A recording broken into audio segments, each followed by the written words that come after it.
expressing their political national will, sharply sense the true demands, mood, and needs of millions, or even billions of people on our planet. And I'm sure you will contribute substantially to addressing socio-economic development issues of BRICS countries, in improving the well-being of our nations. And of course, you will make every effort to reduce international tensions, to create more equitable, democratic, multipolar, and multilateral world order. We understand very well that the emergence of the world order reflecting the real balance of powers, the new geopolitical, economical, demographic, and technological reality is a difficult and unfortunately painful process, primarily because the efforts of BRICS member states and other developing countries face fierce resistance from the ruling elites of the countries of the so-called Golden Billion, running counter to the course of history and at times to the detriment of the long-term interests of their own nations. They seek to solidify some order based on some rules, so-called rules that nobody saw, nobody discussed, and nobody adopted. Such rules are written or amended on a case-by-case basis for individual situations in order to promote interests of those who consider themselves to be exceptional and decide to impose their role, their interests on others, following the best traditions of colonialism. It is a clear attempt to replace legitimate international law.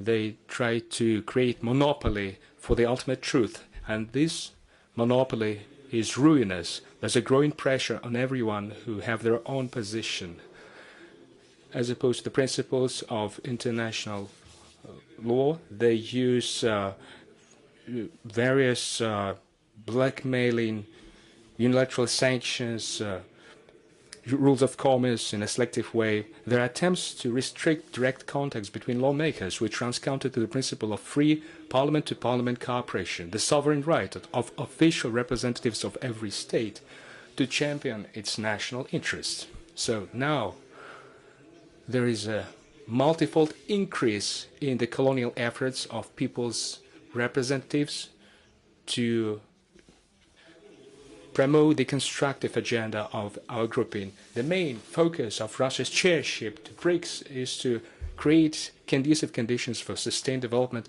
of all its member states. And I'm sure that by joining hands, by staying united, we will ensure the maximum fulfillment of the economic, investment, technological, and human potentials of our countries. We will strengthen the constructive influence of BRICS on global processes. We will make the world we live in a safer and a more harmonious place. Starting this year, the number of the members of our grouping grew to 10. Every state is one of a kind, as it bears ancient culture and traditions. It implements its own model of socio-economical and political development, and Russia spares no effort in making sure that all the new members of the grouping are effectively integrated in all its multifaceted mechanisms. I have mentioned on multiple occasions that BRICS is one of the key elements of the emerging multipolar world order,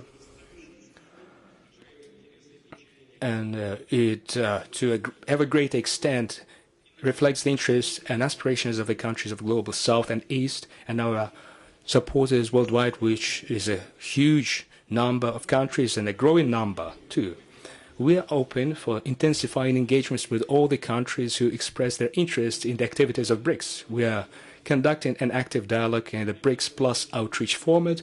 We are working on introducing the category of partner states. One of the priorities of the grouping is to make a positive difference in the global economy. We attach a lot of importance to increasing the amount of national currencies in trade and investments, and also in coming up with safe and reliable financial instruments and mechanisms for mutual settlements.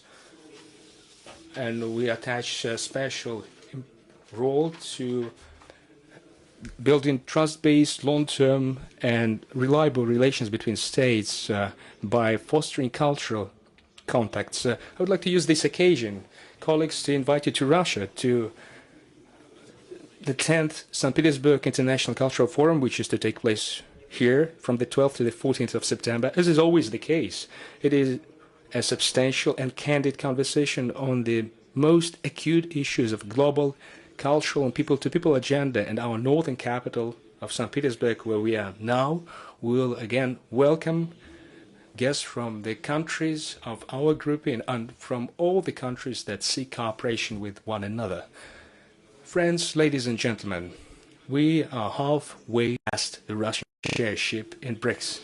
There is an ongoing effort on every pillar: political and security, economical and financial, cultural and people-to-people cooperation, which I have just mentioned. We thus have launched a regular mechanism of cooperation in transport, nuclear, medicine. We have successfully hosted BRICS sports games with athletes from 82 countries. We have awarded 387 sets of medals, and we intend to further intensify our work. We have planned a lot of various events before the BRICS summit takes place in October. I repeat, the openness, fairness, and equitableness are the principles that bring BRICS countries together, and the role of parliamentary fora and conferences in impressing them on the global politics is truly immense, without exaggeration. Yes, BRICS currently does not have its own institutionalized parliamentary entity, but I believe that this idea will certainly be implemented, and your forum will contribute to this. The main point is that such meetings have already won their recognition as an example of trust, mutual support, and free dialogue. They strengthen the authority of the organization itself and its influence on the world. I here would like to wish you successful deliberations.